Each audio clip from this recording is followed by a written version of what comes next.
The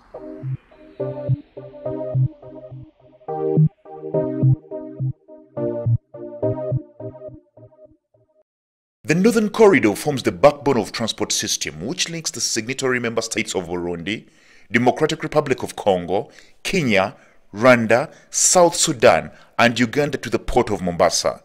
It's the most important trade route among the 5 key corridors designated by the East African Community as critical to its development agenda. It is on this background that the Ministry of Transport and Infrastructure and the Northern Corridor Transit and Transport Coordination Authority organized a roadside stations investors conference at the Kenyatta International Convention Center in Nairobi, Kenya. The conference has attracted more than 200 people from the public and the private sector in the Northern Corridor region and beyond. The objective of the conference is to mobilize investment towards the construction of roadside stations along the Northern Corridor road infrastructure network. The Northern Corridor plays a crucial role in complementing efforts by regional economic communities towards regional integration through trade facilitation. And in this regard, we should all work relentlessly to develop our infrastructure and other transport services in partnership with both private sector and support from development partners. The idea of developing roadside stations along the Northern Corridor was born out of the need to make the corridor more efficient and accommodative to the needs of users. The initiative aims to develop facilities required by users of the corridor and improve their safety and health. People traveling long distances along the corridor do not have decent facilities for journey breaks and rest. The corridor lacks good places with secure parking areas, vehicle spare parts outlets, facilities to refresh and enjoy a meal or receive medical attention when necessary before proceeding with their journey. Indeed, the NCTCA, the Northern Corridor Transit and Transport Coordination Authority, in collaboration with Trademark East Africa, undertook a study which mapped possible location of roadside station along the corridor from Mombasa through Nairobi, Kampala, Kigali, Bujumbura, all the way to Kisangani in DRC, as well South Sudan, up Juba. 141 sites were identified along the entire corridor, of which 67 were prioritized to be implemented during this first phase of 3 years. The location of the site was based on various criteria, among them the maximum driving time of 5 hours. The proposed roadside stations concept is modeled to provide local people and groups with opportunities to participate in community development. In addition to providing economic empowerment through market functions, the roadside stations shall provide social services to the local communities and travelers alike, such as medical care, HIV and AIDS counseling, education, and training. This conference is meant to market roadside stations as a good investment site along the corridor and other major highways in the region. Speaking at the same conference, His Excellency the Deputy President of the Republic of Kenya applauded the Ministry of Transport and Infrastructure together with the Northern Corridor Transit and Transport Coordination Authority and urged them to work towards human development, and on behalf of his government, he pledged full support. It's also my hope that as we discuss roadside stations and building infrastructure in the Northern Corridor, our focus will be to use this road infrastructure that we are developing to bring in raw materials and take out finished products. Because that way, we will be progressively creating jobs and creating wealth. Ladies and gentlemen, on behalf of the government of Kenya, I want to say you have our support, and I want to encourage the private sector. The private sector comes with a lot of efficiency, better management of time and resources, and we as policymakers want to tap from the public sector the plans that we have and use the expertise, the efficiency to create a win-win situation between the public and the private, and be able to develop our countries faster and better. Thank you very much. In the same meeting, member states renewed their commitments towards the same development, which was also witnessed by the Deputy President of the Republic of Kenya.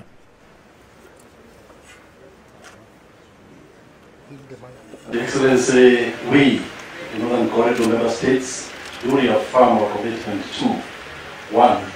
Develop roadside stations as an integral part of transport infrastructure services along the Northern Corridor, and 2. Develop policies and regulatory frameworks for promoting roadside stations in partnership with the private sector. Thank you very much. You've had the commitment for the regional leaders. These potential investors and development partners exchanged views on how to source for funds. They try to identify which areas we need to put a lot of emphasis in as we prepare for implementation of this particular program. Yeah, our model is that we must work with their partners. So governments are important for what we do.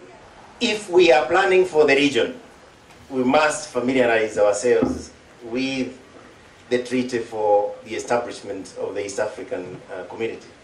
The biggest rationale is to create rest stops and refreshing facilities for the traveling public and motorists, and also stimulating economic activities. Because when you look at the corridor, most of the communities along the corridor, they are selling their products along the highways. When a truck stops or a bus stops, you find they are crisscrossing the road in a haphazard manner. So we are saying, can we create these roadside stations so that we can also create side markets, organized side markets for the communities where they can sell their products? Almost half of the population, Kenya and Uganda, live along the Northern Economic Corridor. It is estimated that Northern Economic Corridor carries 75% of EAC trade volume.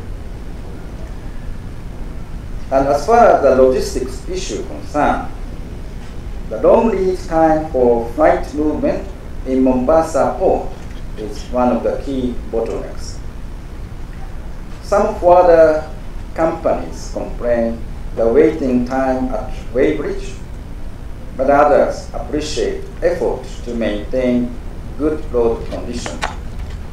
Can we look at raising infrastructure bonds? I think the beauty about infrastructure bonds is that you get a wider cross-section of players involved, because you can get institutional investors, you can even get individual investors. I think the figures that are being said now is that our colleagues who have gone overseas to help develop Africa from there are remitting $65 billion per year into the continent. Now, some of these people, if we told them that we are building roadside stations on the Northern Corridor, they might want to put some of their money into those projects. But I think the challenge is that how do we create instruments so that we can parcel these investments the way we buy shares, so that even if I have $5,000, I can find an avenue to put that $5,000 to support the development of these roadside stations. The issue of land. Since the government has the eminent domain to expropriate land for public interest, if we are going to connect this project to the roads that will feed all those countries, then definitely the government will have to use the eminent domain to expropriate land so that this Michoneko experience could be put in different places. What factors they had in mind when they estimated when they getting the estimates for the maintenance and operating costs of the RSS? Because as a Kenyan and as a potential investor, looking at the cost of utilities, as as my friend said, in terms of security, electricity and water, I consider the estimations a bit too low for what we experience generally. Transportation of dangerous cargo, and in particular I'll be talking about petroleum, which in its inherent property is that one, it's flammable, and the other thing is that it is a pollutant. I want to know if we have engaged with the county governments as a way of having their buy-in into these proposals. So what we are trying to do now is to develop the framework for a model PPP for East African community. We are also asking partners to give us a set of 2 or 3 projects to do what is called unpack this model so that we see whether these projects can benefit from that legal framework.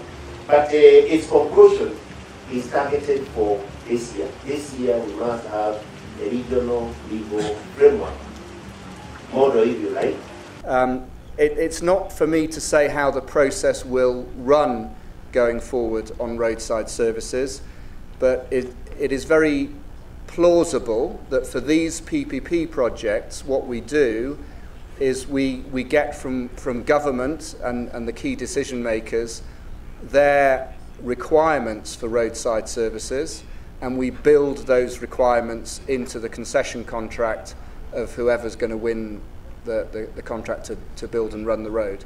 That concessionaire himself may then choose potentially to sub-concession the actual financing, building and operating of the roadside service consistent with those standards. One of the causes of road accidents is fatigue.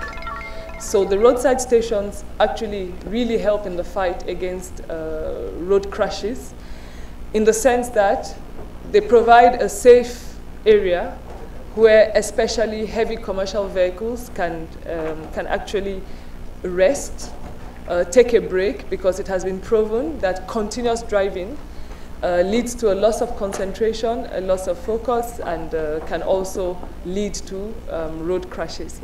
Today, as you said, moderator, we've done a lot of reforms. We began with one of the unusual decisions by the government to compress all the bureaucracies into one house to be able to facilitate the investors. Whenever they enter Rwanda, they're able to talk to one office in terms of from the idea they have, the business idea, to the level of converting the idea into the actual investment. So we have undertaken a number of reforms, and you have seen in terms of ranking and performance. But I think the most important discussion we should be having today is how do we have a region that has undertaken those reforms to be able to attract investors as one entity. What we found with roadside services is that there is a tendency for them not only to be accessed by the mobile populations that they are targeting, but also by the resident communities because of their convenience and so on. And finally, the point that has come is sharing of best practices in the countries in the region. This corridor is a corridor that is shared by several countries, and this region is also integrated. So even if one country is an island of good investment climate, but the others are not, then I think the return in terms of investment growth will be limited. So we need to be able to work together to achieve this. Already we have indications from quite a number of potential investors. They are seeking further information from us so that they can make final decision on investing on these particular facilities. We are already having a lot of contacts with them. We are in touch with them, and we are going to provide necessary information both at the Northern Corridor Secretariat and at the Ministry of Transport and Infrastructure. Yes, after this conference, now we are starting now to see how we can develop the Sultana Mood as pilot roadside station. You saw the model which was unveiled today, it's the Sultana Mood. That's how Sultana Mood as pilot roadside station will look like. And because the land is already there, no problem for land. Kenya had, which is Kenya National Highway, which is the owner of the land, has already transferred this land to the NTSA, which is National Transport Safety Authority, to put in place this roadside station. Now we are looking the investor to come in and to see how we can work together to establish this roadside station. And we'll also continue to link up with the other investor who can invest in other roadside station in the region.